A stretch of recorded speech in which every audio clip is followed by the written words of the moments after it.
नमस्कार दोस्तों, कैसे हैं आप सभी। तो आज मैंने अपने लंच की थाली में बनाई है आलू बैंगन का चोखा, जो कि बिल्कुल ट्रेडिशनल तरीके से बनाया हुआ है।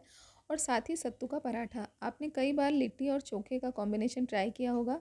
एक बार आप सत्तू का पराठा और आलू बैंगन का ये सिंपल और ट्रेडिशनल वाला चोखा ट्राई करके देखिएगा।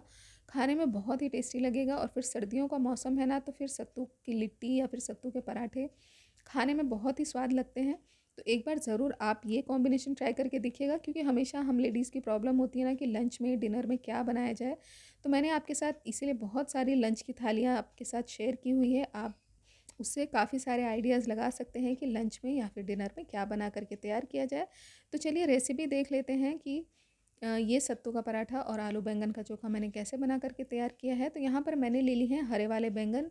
हरे वाले बैंगन मैंने इसलिए लिया है ना कि इसमें बीज काफ़ी कम होते हैं। और ये जो है सर्दियों में इजीली मिल भी जाता है, तो फिर आसानी से आप इसको ले सकते हैं। और अगर नहीं मिलता है ना, तो आप नॉर्मली जो चोखे बनाने वाला बड़ा वाला बैंगन होता है ना, मिलता है मार्केट में, वो ले सकते हैं।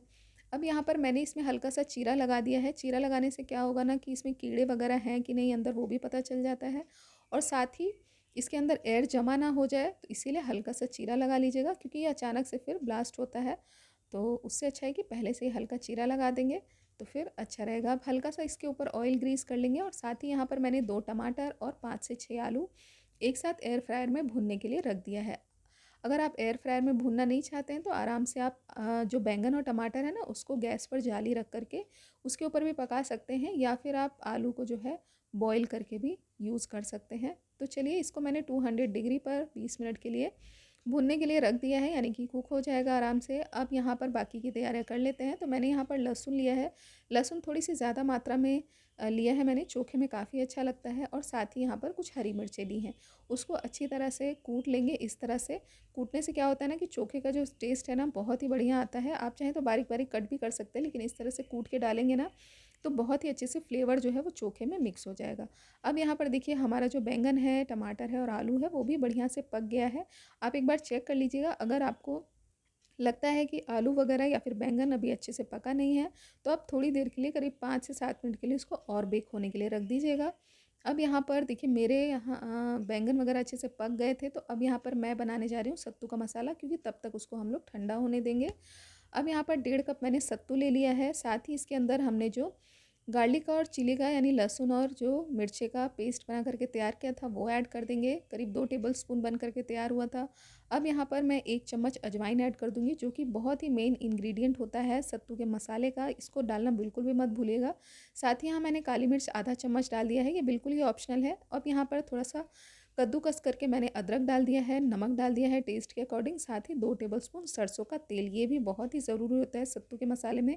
अब यहाँ पर मेरे पास नींबू नहीं था। कई बार ऐसा होता है कि हम लोग कोई डिश बनाने जाते हैं और घर में 1-2 इंग्रेडिएंट ऐसे होते हैं जो नहीं होते हैं, तो उसका इस तरह से आप जुगाड़ निकाल सकते हैं। तो यहाँ पर मैंने ले लिया था आम का थोड़ा सा मसाला, और साथ ही ऊपर आम का जो छिलका होता है ना, और उसको अच्छी तरह से पेस्ट बना लिया था हाथों से मसल करके, और उसको मैंने ऐड कर दिया है। इससे क्या होगा कि जो हमारा नींबू नहीं था ना, उसका जो कमी है ना, वो ये आराम से पूरी कर देगा। तो यहाँ पर हमारा जो मसाला है वो इससे खट्टा भी हो जाएगा। लेकिन अगर आपके पास नींबू है ना, तो आप ज़रूर ऐड करिएगा, टेस्ट जो है वो और बढ़िया आएगा।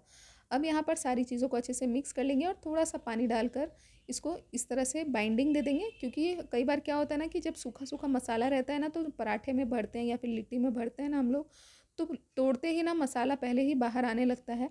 तो उससे अच्छा है ना कि हल्का सा पानी डालकर इसकी थोड़ी सी बाइंडिंग दे दीजिएगा, तो फिर जो मसाला है ना, वो ऐसे बाहर नहीं आएगा, अंदर ही स्टक रहेगा। तो यहाँ पर सबसे पहले अब चलिए आटा लगा लेते हैं। सत्तू का मसाला हमारा बिल्कुल बन करके रेडी हो गया है। तो मैंने यहाँ पर 3 कप आटे में अजवाइन डाल दिया, आधा चम्मच देसी घी डाल दिया था, करीब 1 से 2 टेबलस्पून, साथ ही नमक डाल दिया था। और इसमें पानी ऐड करके, जैसा हम लोग रोटी के लिए डो लगाते हैं ना, वैसा डो लगा करके तैयार करना है, ना ही ज़्यादा सॉफ्ट और ना ही ज़्यादा टाइट।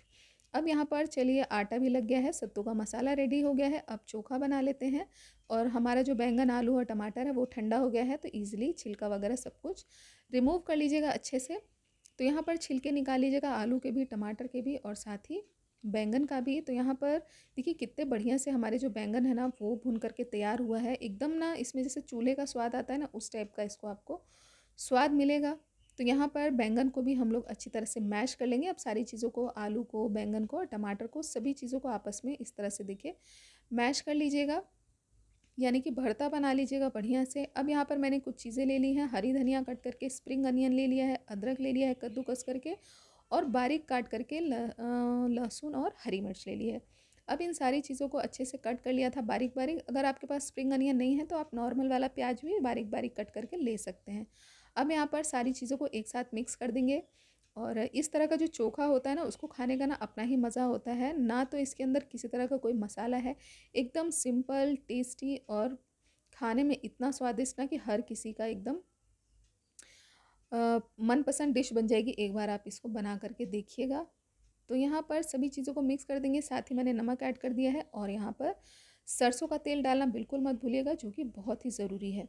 अब यहाँ पर सरसों का तेल डालने के बाद इसको अच्छे से हम लोग मिक्स कर लेंगे। अगर इसमें आलू के बड़े बड़े टुकड़े वगैरह हैं तो फिर उसको अच्छे से मैश कर लीजिएगा, और सभी चीज़ों को आपस में बढ़िया से मिक्स करके चोखा बना करके तैयार कर लीजिएगा। तो बहुत ही स्वादिष्ट ये चोखा बन करके तैयार होता है।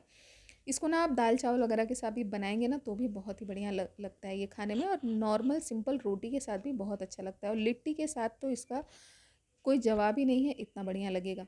अब यहाँ पर देखिए हम लोग सत्तू के पराठे बना लेते हैं, क्योंकि हमारा मसाला भी रेडी है, चोखा भी रेडी है, अब सिर्फ सत्तू का पराठा बनाना बचा है। तो यहाँ पर थोड़ी छोटी छोटी लोइयाँ ले लेंगे, जितना आप पराठा बना, बड़ा छोटा मोटा पतला बनाना चाहते हैं ना, उस हिसाब से आप इस तरह से लोई ले लीजिएगा, उसको अच्छे से फैला लीजिएगा, कटोरी की शेप दे दीजिएगा, और उसके अंदर करीब 1 से 1.5 चम्मच आप कितना भी भर के इसमें सत्तू डालेंगे ना तो भी ये फटने वाला नहीं है, इतना बढ़िया ये बन करके तैयार होता है। किसी भी तरह से आप इसको भरिए, ये किसी भी तरह से बाहर आने वाला बिल्कुल नहीं है। जैसे कि कई बार बाकी पराठों के साथ होता है ना, जैसे आलू वगैरह, गोभी के पराठा, ये सब हम लोग बनाते हैं तो कई बार वो फट के बाहर आने लगता है और बड़ी ही दिक्कत होती है बनाने में। लेकिन सत्तू का पराठा एक ऐसा है ना कि बिल्कुल भी इसको बनाने में तकलीफ़ नहीं होती है, झटपट बन करके तैयार हो जाता है। तो यहाँ पर देखिए सत्तू को बढ़िया से मैंने भर दिया है। अब इसको देखिए बेल के भी मैं आपको दिखा देती हूँ कि किस तरह से ये बहुत ही आसान तरीके से बेलने में भी आ जाता है और बिल्कुल भी फटता नहीं है। मसाला किसी भी तरह से बाहर नहीं आएगा और बहुत ही आराम से बेल करके तैयार हो जाता है। तो ये देखिए सत्तू का जो पराठा है वो बढ़िया से बेल गया है। अब इसको चलिए सेक लेते हैं। तो यहाँ पर इसको सेकने के लिए मैंने तावा चढ़ा दिया था पहले से ही। अब यहाँ पर इसको अच्छे से सेक लेंगे, और सबसे अच्छी बात है ना कि ये वाला पराठा ना आप चाहें तो सरसों के तेल में भी बना करके तैयार कर सकते हैं, स्वाद और ज़्यादा बढ़िया हो जाएगा। तो मैंने यहाँ पर इसको सरसों के तेल में ही इसको जो है पराठे को सेका है, बहुत ही टेस्टी लगता है। अब और चाहे तो देसी घी में भी आप इसको सेक सकते हैं, या फिर नॉर्मल जो भी ऑयल आप घर में यूज़ करते हैं किसी भी ऑयल के साथ आप इसको बना करके तैयार कर सकते हैं। बहुत ही टेस्टी और बहुत बढ़िया पराठा बनता है, और देखिए कितना बढ़िया फूल भी जाता है, क्योंकि कहीं से तो फटता है नहीं बनाने के समय, और ये फूलता बहुत बढ़िया है। और इस तरह से मीडियम फ्लेम पे आप इसको सेकिएगा ना तो इस तरह से देखिए कितना बढ़िया गोल्डन कलर आ गया है ऊपर में, और ऊपर से एकदम क्रिस्पी बन करके तैयार होता है। और ये पराठा ना आप आराम से 2 से 3 दिन तक अगर जर्नी में जा रहे हैं ना तो बढ़िया इसको बना करके रख लीजिए, या तो फिर भर के लिट्टी भी बना सकते हैं ना इस सत्तू के साथ। और आराम से आप इसको जर्नी में अगर 2 से 3 दिन तक हैं तो ये बढ़िया से चल जाता है, और चाय के साथ, अचार के साथ, जो भी मिल जाए उसी के साथ इसका बड़ा बढ़िया स्वाद आता है खाने में। तो यहाँ पर देखिए बढ़िया हमारा पराठा जो है वो सिक करके रेडी हो गया है, और बहुत ही अच्छा और बहुत ही टेस्टी बना है। तो आप भी ज़रूर ये थाली ट्राई करिएगा, और अगर आपको वीडियोस पसंद आते हैं तो वीडियो को लाइक करिएगा, शेयर करिएगा, और अगर चैनल को सब अभी तक सब्सक्राइब नहीं किया है तो सब्सक्राइब ज़रूर कर लीजिएगा। ये देखिए मेरी थाली बिल्कुल बन करके तैयार है। इसके साथ ना आप आंवले की जो चटनी मैंने कई बार आपके साथ शेयर की है वो भी ट्राई कर सकते हैं, या फिर धनिया पुदीने की या फिर टमाटर की भी चटनी ट्राई कर सकते हैं। वीडियो को पूरा देखने के लिए थैंक यू।